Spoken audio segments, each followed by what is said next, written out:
இந்த தென்னிந்திய மொழி குடும்பத்திலேயே தமிழ் தான் மிக பழமையான இலக்கியத்தை கொண்டுள்ளது.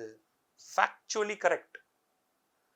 மிக பழமையான இலக்கணத்தை கொண்டுள்ளது.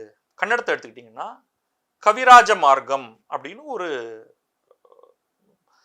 கன்னட இலக்கணத்தை சொல்லக்கூடிய ஒரு அமோக வருஷங்கிற அவனுடைய காலத்துல வந்தது அப்படின்னு சொல்லுவோம்.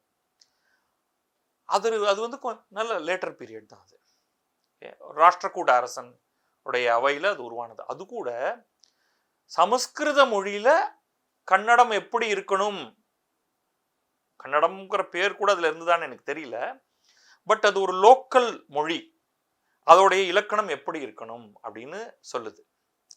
தெலுங்கு அதோடைய இலக்கணம் எல்லாம் ரொம்ப பிற்காலத்தில் எழுதப்படுது. இலக்கணம் நான் சொன்னது. இலக்கியத்தை எடுத்துக்கிட்டீங்கன்னா நமக்கு ரொம்ப தெளிவாக சங்க இலக்கியம் தமிழ்ல காலத்தால மிகவும் முற்பட்டது.